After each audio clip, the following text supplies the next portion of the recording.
السلام علیکم، یہ یاسمین آڈیو ناولز کی آواز ہے۔ آپ سن رہے ہیں ناول اہدنا الصراط المستقیم، جس کی مصنفہ ہیں تنزیلہ ریاض۔ آئیے چلتے ہیں ناول کی جانب۔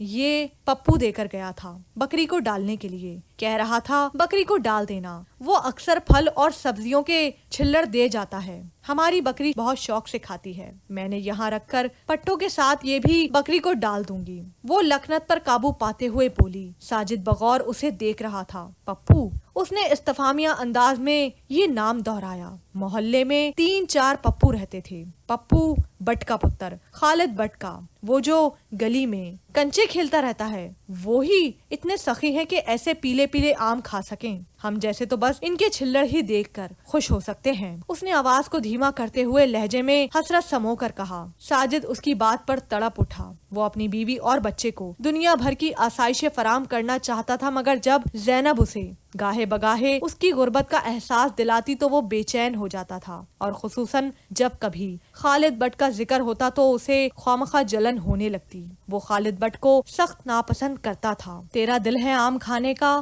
تو مجھے کہہ، میں ابھی لے آؤں گا، لیکن 20-25 روپے کے لیے ہر ایرے غیرے سے جلنے کی ضرورت نہیں۔ وہ خبیث کمینہ آدمی اس قابل نہیں کہ اسے دیکھ دیکھ کر اپنا دل جلائیں۔ ہم اس سے بہت بہتر ہیں، ساجد نے بے حد خشک لہجے میں کہا۔ زینب نے کچھ کہنے کے لیے منہ کھولا، مگر ساجد کے چہرے پر خفگی کے تاثرات دیکھ کر خاموش ہو گئی۔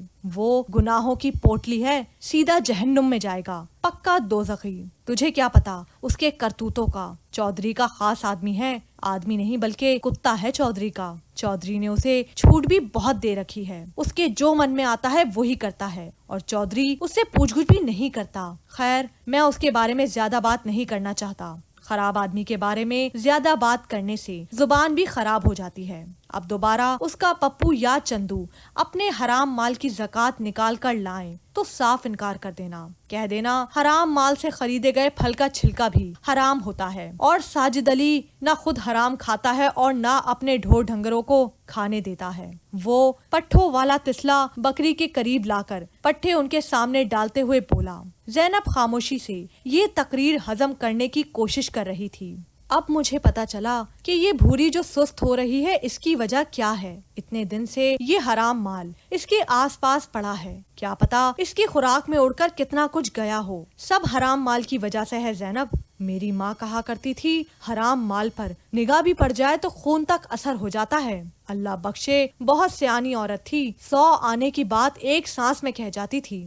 دیکھ، ابھی یہ چھلکے یہاں پڑے تھے تو ان کا کتنا اثر ہوا ہے۔ بھوری کتنی کمزور لگ رہی ہے، اور میں نے صرف قریب ہو کر جانچنے کی کوشش کی تھی کہ یہ ہے کیا چیز، تو نہ جانے کیوں سر گھومتا ہوا محسوس ہو رہا ہے، عجیب گھبراہٹ ہو رہی ہے۔ مجھے تو سچی بات ہے، ایسی باتوں سے بہت ڈر لگتا ہے۔ جب تک نہا نہیں لوں گا سکون نہیں ملے گا۔ اس نے گردن کے گرد پڑا صافہ کھینچ کر اتارا اور جھک کر دوبارہ سے ان چھلکوں کو گھور کر دیکھنے لگا۔ ساجد علی کا احاطہ بھی گاؤں کے دوسرے گھروں میں موجود احاطوں کی طرح تھا۔ ایک بھینس، ایک بکری، ایک میمنہ اور 7-8 مرغیاں اپنے 14-15 چوزوں کے ساتھ اس احاطے میں مقیم تھے۔ اسی حساب سے یہاں گندگی اور بدبو بھی تھی، مگر ساجد علی کو جس قدر کراہیت ان چھلکوں سے آ رہی تھی اتنی اور کسی چیز سے محسوس نہیں ہو رہی تھی۔ اس نے اپنا صافہ سر، گردن اور ناک منہ کے گرد لپیٹا اور پھر ان چھلکوں کو ایک غلیظ سے کاغذ کے لفافے میں منتقل کرنے لگا۔ یہ دیکھ، یہ کرنا چاہیے ایسی گندی چیزوں کے ساتھ۔ اس نے احاطے کے کونے میں جا کر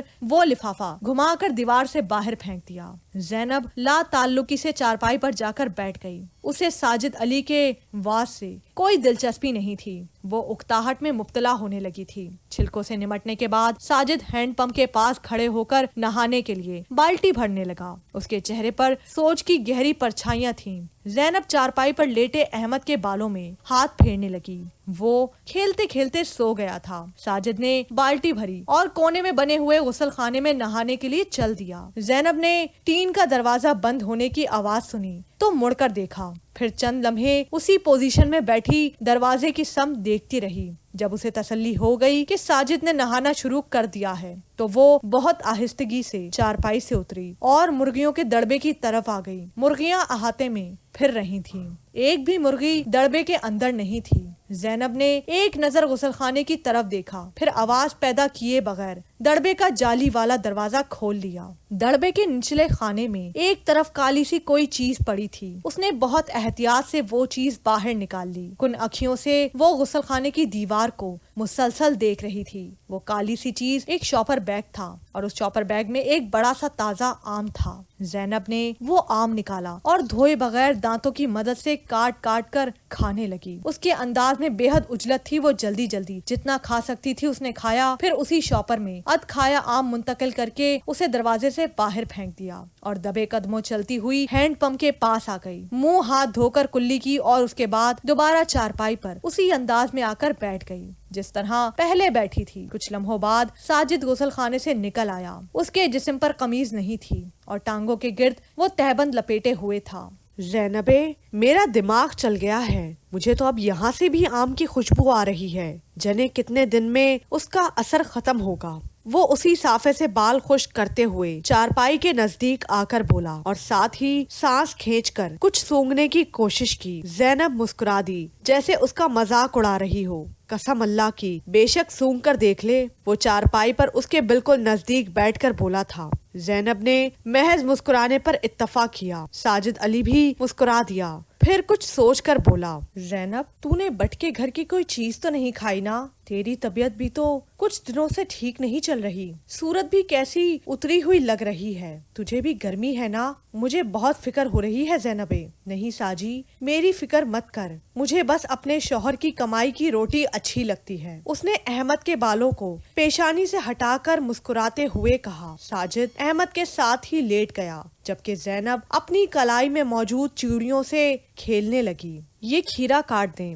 اس نے عقب سے ایک پلیٹ عادل کے چہرے کے سامنے کرتے ہوئے کہا۔ عادل نے مڑ کر اس کی سمت دیکھا اور مسکرا کر پلیٹ پکڑ لی جس میں چھری اور چھلا ہوا کھیرا موجود تھا۔ عادل کی مسکراہٹ کے جواب میں عشا کا چہرہ بے تاثر رہا تھا۔ پلیٹ اسے تھما کر وہ واپس کچن کی سمت چل دی۔ اس کے انداز میں عجلت تھی، وہ ایسے ظاہر کر رہی تھی جیسے اسے کچن میں بہت زیادہ کام ہے، مگر دراصل وہ عادل سے ناراض تھی اور اسی ناراضگی کا اظہار اس طرح سے کر رہی تھی کہ خود کو بے وجہ کام میں مصروف کر رکھا تھا۔ پہلے ماسی کو بے وجہ چھٹی دے دی اور سارے گھر کی صفائی کی، پھر واشنگ مشین لگا لی، سارے گھر کے پردے، صوفہ کورز اور بیڈ کورز دھو ڈالے۔ حالانکہ جانتی تھی کہ عادل کو چھٹی والے روز اس قسم کے کاموں سے نفرت تھی۔ وہ اتوار کے دن بھی زیادہ دیر سونے کا عادی نہیں تھا۔ جاگنگ اور جم سے واپس آ کر وہ گارڈننگ وغیرہ میں لگ جاتا یا پھر سی ڈیز اور ڈی وی ڈیز کی ترتیب درست کرنے اور اپنے ہفتے بھر کے کپڑے پریس کرنے میں مگن رہتا۔ وہ حقیقتاً شوہروں کی نہایت معصوم قسم سے تعلق رکھتا تھا، لیکن یہ عادل کی خود اپنے بارے میں رائے تھی۔ عشا کا خیال تھا عادل ایک ایسا مرد ہے جو بیویوں کو تگنی کا ناچ نچائے رکھتے ہیں۔ اسی بات کو لے کر گزشتہ رات بھی ان کی بحث نے چھوٹے سے جھگڑے کی شکل اختیار کر لی تھی اور اسی لیے اب عشا نے منہ پھلا رکھا تھا۔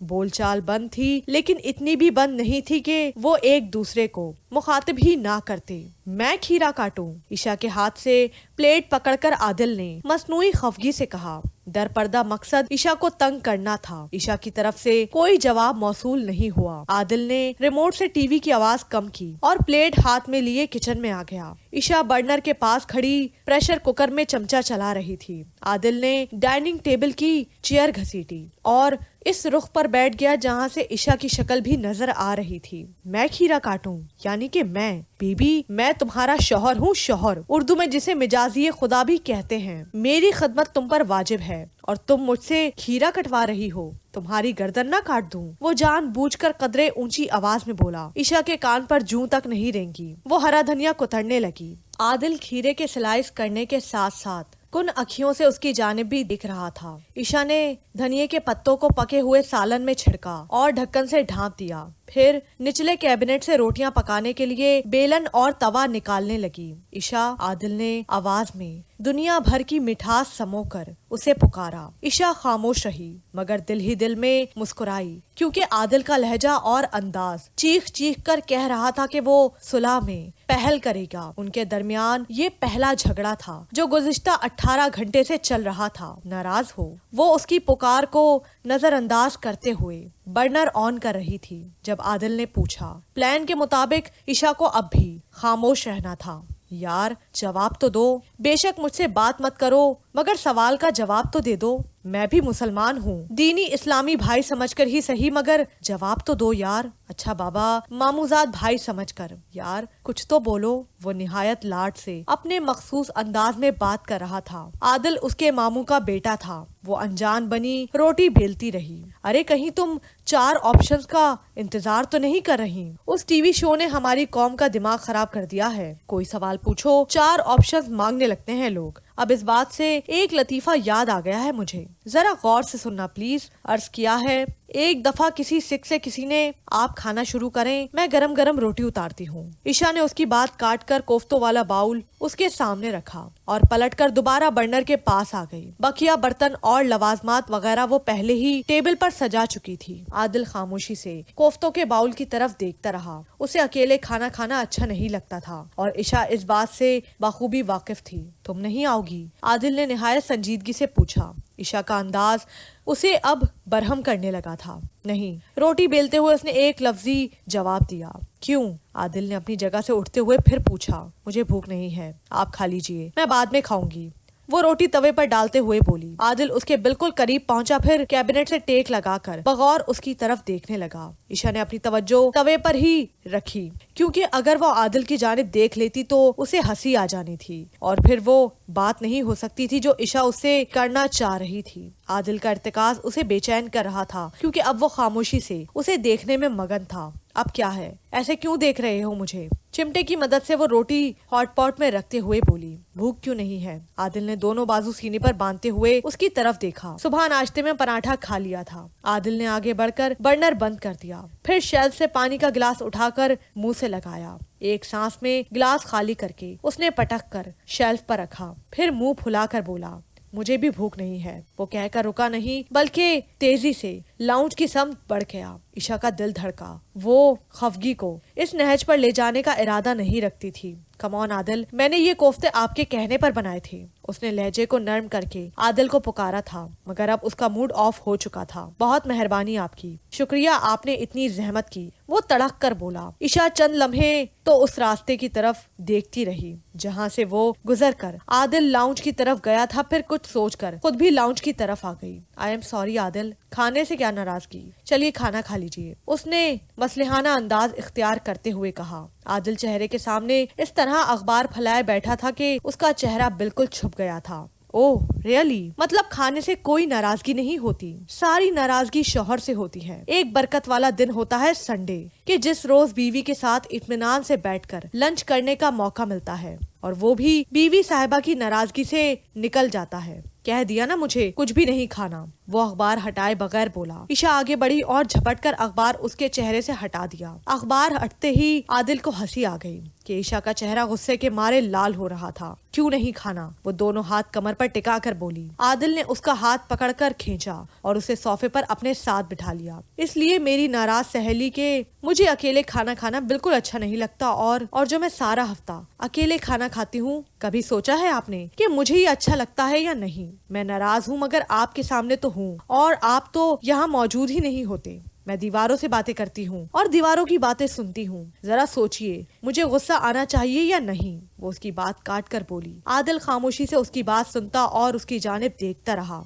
इतना गुस्सा नहीं करते जान, मुझे एहसास है कि तुम बहुत अकेली होती हो, बोर हो जाती हो, इस रूटीन लाइफ से उकताने लगती हो। यकीन करो ऑफिस में भी तुम्हारी तरफ ध्यान लगा रहता है, इसीलिए। आदिल के मोहब्बत भरे लहजे का नोटिस लिए बगैर ईशा ने उसकी बात काट दी। ओ हाँ, तभी तो आप मुझे 1001 फोन करते हैं। ऑफिस से मैं काम करने लगती हूँ, आपका फोन आ जाता है, हम घंटा भर बातें करते हैं, फिर फोन रखकर मैं किचन की तरफ जाने लगती हूँ कि आप दोबारा फोन कर लेते हैं और दूसरी बार हम 2 घंटे तक बातें करते रहते हैं। इसके अलावा आप मुझे मोबाइल मैसेजेस भी करते रहते हैं। मैं मैसेज करती हूँ तो आप फौरन जवाबी मैसेज देते हैं। उसका तंजिया लहजा आदिल को खुलकर हंसने पर मजबूर कर गया। यार, सरताज मिजाजिए खुदा होता है, उसको भिगो भिगो कर नहीं लगाते, गुनाह होता है। उसकी बात पर इशा कुछ देर उसकी जानिब देखती रही, फिर गहरी सांस भरकर बोली, खाना ठंडा हो रहा है। इससे पहले कि वो अपनी जगह से उठती, आदिल ने दोबारा हाथ खींचकर उसे बिठा दिया, फिर बगौर उसकी जानिब देखकर बोला, ओके,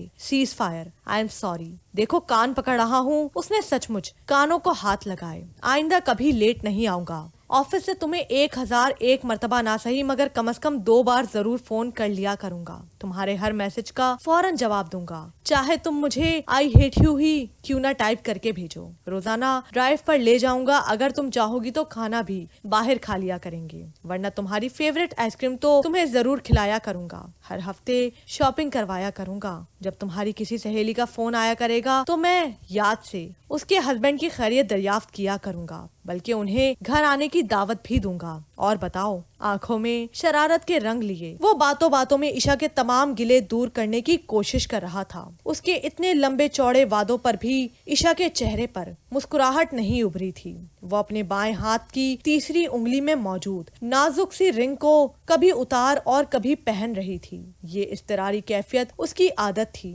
वो जब भी किसी उलझन में होती थी तो इसी तरह इस रिंग को परेड करवाने लगती, जबकि आदिल को उसकी इस हरकत से चिढ़ होती थी। अब भी उसने ईशा के बाएं हाथ को अपने हाथ में थाम कर उस पर अपना दूसरा हाथ रख दिया। ईशा का हाथ उसके दोनों हाथों में सैंडविच होकर रह गया था। क्या सोच रही हो, कह दो ना। आदिल उसके हर रंग से वाकिफ था। आदिल, मुझे जाया ना करें आदिल, मुझ में बहुत पोटेंशियल है, उसे जंग ना लगने दें। अल्लाह ने मुझे इस 4 दीवारी में रहकर एक लगे बंधे मामूल के लिए पैदा नहीं किया। Please Adil, let me do something positive please. वो इल्तिजाइया लहजे में बोली। आदिल कुछ लम्हे उसके चेहरे की तरफ देखता रहा, फिर उसका हाथ छोड़कर किचन की समत चल दिया। ईशा वहीं बैठे बैठे अपनी उंगली में मौजूद अंगूठी को तकने लगी। सो गया। चारपाई पर चित लेटे साजिद ने बहुत धीमे लहजे में अहमद की बाबत इस्तफसार किया। वो ज़ैनब की जानिब देखने के बजाय यकटिक आसमान की जानिब देख रहा था। ऐसा लग रहा था जैसे वो किसी गहरी सोच में गुम है। नहीं, ज़ैनब ने बगौर उसकी जानिब देखकर जवाब दिया। वो गोद में लेटे अहमद को मुसलसल थपकने में मसरूफ थी। मगरिब की अजान हुए काफी देर हो चुकी थी और अब तो गहरे नीले आसमान पर स्याह रंग गालिब आने लगा था। साजिद ने अभी तक रोटी का मुतालबा नहीं किया था, हालांकि उसे मगरिब के फौरन बाद खाना खाने की आदत थी। अहाते में झींगर और मेंढक की आवाजों के अलावा भूरी के गले में बंदी घंटी की वक्फे वक्फे के बाद आने वाली टिन-टिन इरताज सा पैदा कर देती, वरना वो दोनों मियाँ बीवी अपनी अपनी सोचों में उलझे हुए थे। अहमद को सुबह से बुखार था। वो सोया नहीं था मगर दवा के बाइस मदहोशी के जेरे असर था। 2-2, 3-3 मिनट के वक्फे से वो सिसकारी भर कर कर्राने लगता था तो ज़ैनब के हाथों में चुस्ती आ जाती और वो ममता भरा लम्स बच्चे को चंद लम्हों के लिए पुरसुकून कर देता। उसका जिस्म अब भी बुखार के बाइस तप रहा था, हालांकि दवा खिलाए घंटा हो चला था। ज़ैनब ने कुन अखियों से साजिद की तरफ देखा। उसके चेहरे पर बिखरी उलझन की परछाइयां ज़ैनब को अंधेरे में भी महसूस हो रही थी। उसे साजिद के रवैये से परेशानी हो रही थी। साजिद जब से अहमद को दम करवा कर लाया था तब से परेशान बैठा था। ना जाने मौलवी बाकिर ने अब ऐसा कौन सा फतवा सादर कर दिया था कि साजिद इस कदर उलझन में घिर गया था। ला इसे मुझे दे, अपने पुत्र को मैं अपने साथ सुला लेता हूँ। उसने यकदम गर्दन मोड़कर ज़ैनब की तरफ देखते हुए कहा। ज़ैनब उसी की तरफ देख रही थी और इस अचानक फरमाइशी हमले के लिए तैयार नहीं थी, सो गड़बड़ा सी गई। उसने साजिद के चेहरे से बामुश्किल नजर हटाई, फिर उससे पहले कि वो खुद उठकर अहमद को उसकी गोद में दे देती, वो अपनी जगह से उठा और अहमद को थाम लिया। मेरा मुन्ना, मेरा काका, मेरा चांद टाप, बुखार चढ़ गया मेरे शेर को, अभी ठीक हो जाएगा, सो जा मेरी जान। चंद लम्हों बाद वो अहमद को सीने पर लिटाए बहुत मोहब्बत से थपकने में मसरूफ था। ज़ैनब उसके अंदाज अब भी बगौर देख रही थी। साजिद का बरहम मिजाज उसे अपनी उन तमाम गलतियों का एतराफ करने के लिए मजबूर कर रहा था जो उससे होती रही थी। उसने साजिद के बार बार कहने पर भी 11वीं शरीफ का खत्म नहीं दिलवाया था और साजिद के पूछने पर कह दिया था कि वो खत्म दिला चुकी है। उसने साजिद की गैर मौजूदगी में भूरी का दूध खालिद बट की बीवी के हाथ बेच दिया था क्योंकि उसका गवाला दूध देकर नहीं गया था। फिर आज सारा दिन अहमद धूप में खेलता रहा था और अब बुखार में भिनक रहा था। इस सबसे बढ़कर साजिद पिछले अहाते में सोया हुआ था और ज़ैनब ने मौलवी बाकर को ये कहकर घर नहीं आने दिया था कि साजिद शहर गया हुआ है, जब वो आ जाए तब आना। हालांकि वो ज़ैनब ही के लिए तावीज लिखकर लाया था। मौलवी बाकर को धूप की वजह से आंखों की बीमारी लग गई थी। उसने साजिद के शहर से सुरमा लाने के लिए कहा था और साजिद पिछले चक्कर में सुरमा लाया भी था, मगर ज़ैनब ने ट्रंक में वो छोटी सी शीशी छुपा कर रखती थी और साजिद को कह दिया था कि अहमद ने वो शीशी तोड़ दी है। वो इन तमाम बातों को सोचने के बाद अपनी सफाई में कहने के लिए कुछ जुमले सोचने लगी। परेशान कुन बात ये थी कि साजिद कुछ बोल ही नहीं रहा था। वो न जाने कौन सी पहेलियां सुलझाने में गर्क था। वो खुद से सवाल जवाब शुरू करके अपने पाँव पर कुल्हाड़ी नहीं मार सकती थी, इसीलिए इंतजार कर रही थी कि वो खुद गुफ्तगू का आगाज करे। उसने तय कर लिया था कि अगर मौलवी बाकर की किसी शिकायत की वजह से साजिद खफा है तो वो भी सब कुछ साफ साफ बता देगी। मौलवी बाकर के खिलाफ ज़ैनब ने एक तरफा एक मुहाज बना लिया था। हालांकि वो बेचारा तो उसे कुछ भी नहीं कहता था, फकत साजिद को अच्छी बातें बताता रहता था ताकि साजिद सिराते मुस्तकीम पर चल सके। ज़ैनब को मौलवी बाकर पर इसलिए भी शक हो रहा था कि जब से साजिद अहमद को बुखार तोड़ने वाला दम करवा कर लाया था तब से ही खामोश खामोश सा था। साजी, तेरे लिए रोटी ले आऊं? उसने बहुत हिम्मत करके पूछा। साजिद ने कोई जवाब नहीं दिया। ज़ैनब उठकर बैठी, फिर टांगे चारपाई से लटकाकर जूते पहनने लगी। साजिद ने फिर से गर्दन मोड़कर उसकी जानिब देखा। ज़ैनब को चारपाई से उतरता देखकर उसने गहरी सांस भरी, फिर हाथ के इशारे से अहमद को उठा लेने के लिए कहा। अहमद अब गहरी नींद में था। मैंने पूछा था तेरे लिए रोटी ले आऊं या आज भूखा सोना है? अहमद को उसके सीने से उठाकर चारपाई पर मुंतकिल करते हुए उसने फिर पूछा। अहमद को लिटाते हुए उसकी कलाई में मौजूद कांच की चूड़ियां खनकने लगी। साजिद ने चौंक कर उसे देखा। उसकी आंखों में अजीब सा तासुफ भरा था। ज़ैनब अहमद को मलमल के कपड़े से ढकने में मसरूफ थी ताकि मच्छर और मकोड़े उसे तंग ना करें। मुझे तुझसे एक बात करनी है ज़ैनब। ज़ैनब का दिल उछलकर हलक में आ गया। वो पढ़ी लिखी नहीं थी, मगर उसने कुरान पाक पढ़ रखा था, मगर नाजरा में उसे फकत सूरह फातिहा ही आती थी। उसने वही पढ़ ली। यहाँ मेरे पास आकर बैठ। साजिद की अगली फरमाइश ने उसके रहे सहे औसान भी खता कर दिए। उसे एक एक करके अपनी गलती याद आ रही थी जिनकी बिना पर उसे साजिद से डांट पड़ सकती थी। वो अपनी चारपाई से उठकर साजिद की चारपाई पर आकर बैठ गई। साजिद भी उठकर बैठ गया। आसमान पर आखिरी तारीखों का जर्द चांद था जिसकी रोशनी चेहरे के रंगों को पढ़ने के लिए नाकाफी थी, मगर फिर भी ज़ैनब को अपने चेहरे पर साजिद की आंखों की तपिश साफ महसूस हो रही थी। वो उसके चेहरे पर न जाने क्या खोज रहा था। तेरी चूड़ियां बहुत अच्छी हैं, मासी बरकते से चढ़वाई थी ना? उसने यकदम ज़ैनब का हाथ अपने हाथ में लेते हुए कहा। ज़ैनब को करंट सा लगा।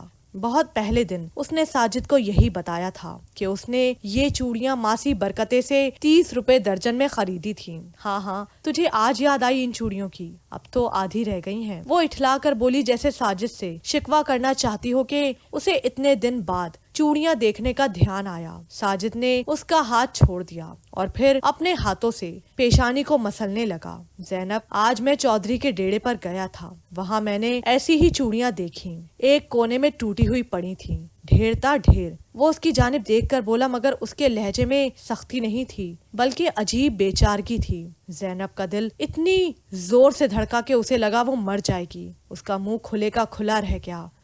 ऐसी चूड़ियां? उसने हकलाते हुए पूछा। साजिद ने जवाब देने के बजाय सर झुका लिया। ज़ैनब का दिमाग माउफ होने लगा। उसे समझ में नहीं आ रहा था कि किस तरह अपनी सफाई पेश करे। उसकी खामोशी साजिद को मशकूक कर सकती थी, मगर इससे पहले कि वो कुछ कहती साजिद ने جھکے ہوئے سر اور دھیمے لہجے میں انکشاف کیا۔ ڈیرے کے پیچھے والے کنویں سے کسی زنانی کی لاش بھی نکلی ہے۔ ہائے میں مر گئی، تو سچ کہہ رہا ہے ساجی؟ اس نے دہل کر اپنے سینے پر ہاتھ رکھا۔ چودھریوں کے کارنامے کوئی ایسی نئی یا انہونی بات نہیں تھی، مگر لاش کا ملنا سچ مچ خوفناک تھا۔ چودھری باہمی رضامندی سے معاملات بنٹانے والے لوگ تھے۔ کسی اور سے بات نہ کرنا زینبے، چودھری سے دشمنی ہم جیسے لوگوں کو راس نہیں آ سکتی، بس تو اپنی زبان بند رکھنا۔ کسی سے کہنے کا فائدہ بھی کیا ہے؟ ساجد نے اسے نصیحت کرنا ضروری سمجھا تھا۔ زینب دل ہی دل میں درود شریف کا ورد کرتی وہاں سے اٹھ گئی۔ اس کے دل کی حالت عجیب ہو رہی تھی۔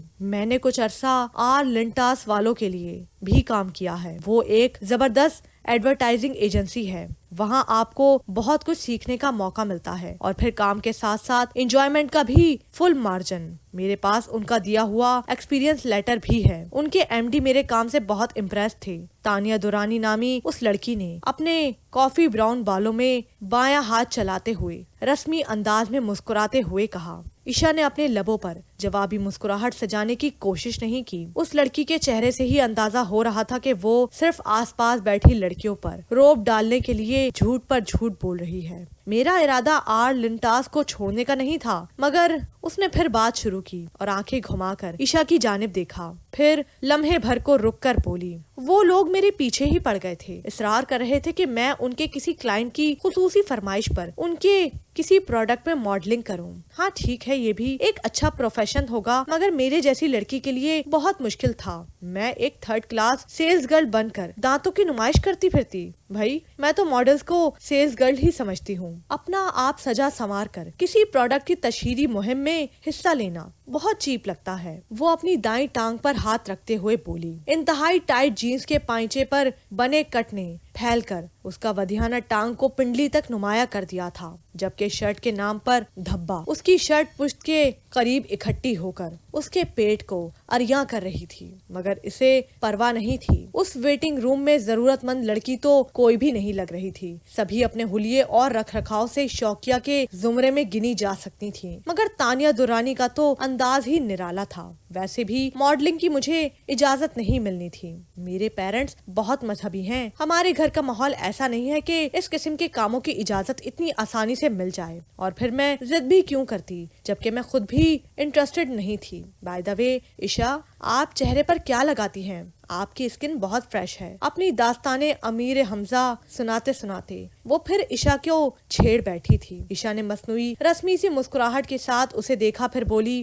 اللہ کی رحمت ہے جی، بس جھوٹ بولنے سے پرہیز کرتی ہوں۔ تانیہ دورانی نے سر ہلا کر تائید کی، پھر وہ جھوٹ کی برائیاں کرنے میں مگن ہو گئی تھی۔ عشا کو کچھ دیر بعد ہی کال کر لیا گیا۔ وہ اپنے بے شکن لباس کو جھاڑتے ہوئے اٹھی اور اس کمرے کی سمت چل دی جہاں انٹرویو ہونا تھا۔ اس کمرے کا ماحول قطعاً آفس کی طرز کا نہیں تھا۔ وہ آفس سے زیادہ ایک پرتعیش لیونگ روم لگ رہا تھا۔ لائٹ گرین کورز والے بھاری صوفے، لائٹ اور ڈارک گرین کنٹراسٹ پردے، کارنرز میں موجود قیمتی انڈور پلانٹس، مہنگے ڈیکوریشن پیسز اور پینٹنگز، سبھی کچھ مل جل کر اس ڈرائنگ روم نما آفس کی شان بڑھا رہے تھے۔ پینل میں 2 عورتیں اور ایک مرد شامل تھا۔ ان تینوں کے چہروں پر سختی اور رونق کے بجائے دوستانہ سی مسکراہٹ تھی۔ مس عشا عادل، بیٹھیے پلیز۔ اس شخص نے مسکرا کر اسے بیٹھنے کی دعوت دی۔ عشا کے پارٹیکولرز والی ایک فائل پہلے ہی اس کی میز پر موجود تھی۔ مسز عشا عادل، عشا نے بیٹھتے ہوئے تصحیح کرنا ضروری سمجھا۔ ان تینوں کے چہروں پر مسکراہٹ کی پرچھائی گہری ہوئی۔ او سوری مسز عشا عادل، میں اسفند رحیم، یہ مس شیریں اور یہ مس زویا ہیں۔ اس شخص نے مسکراتے ہوئے معذرت کی اور پھر اپنا اور ان 2 خواتین کا تعارف کروانے لگا۔ عشا نے صرف سر ہلانے پر اتفاق کیا۔ انٹرویو پینل اس کی توقع سے زیادہ خوش اخلاق و خوش گفتار تھا۔ میں ایک بات کی وضاحت کر دینا چاہتی ہوں، ہم ایک سیمی گورنمنٹ ادارہ چلا رہے ہیں۔ ہمارا مقصد انسانیت کی خدمت ہے اور اس کے لیے ہمیں ایسے حوصلہ مند اور ہمدرد لوگوں کی ضرورت ہے جو اس مشن میں ہمارا ساتھ دے سکے۔ مس شیریں بغور اس کی طرف دیکھ رہی تھی۔ وہ خاموش ہوئی تو مس زویا نے اپنی زبان پر لگا قفل کھولا۔ ہو سکتا ہے آپ کو یہ انٹرویو کچھ مختلف لگے، ان تمام انٹرویو سے مختلف جو آج تک آپ دیتی آئی ہیں۔ اس غیر رسمی انٹرویو کا مقصد دراصل امیدوار کی خصوصیات کو جانچنا اور ان کی ذہنی اپروچ کا پتہ لگانا ہے، تاکہ یہ اندازہ لگایا جا سکے کہ آیا آپ ہمارے ساتھ काम कर सकती हैं या नहीं। मिस जोया खामोश हुई तो कमरे में सिर्फ फाइल खोलने और बंद करने की हल्की सी सरसराहट गूंजती रही। फिर असफन साहब सोफे पर सीधे होकर बैठ गए। What do you think about love? अचानक असफन साहब ने पूछा था। ईशा लम्हे भर के लिए सोच में पड़ गई। उसे इस किस्म के गैर रिवायती इंटरव्यू की उम्मीद नहीं थी।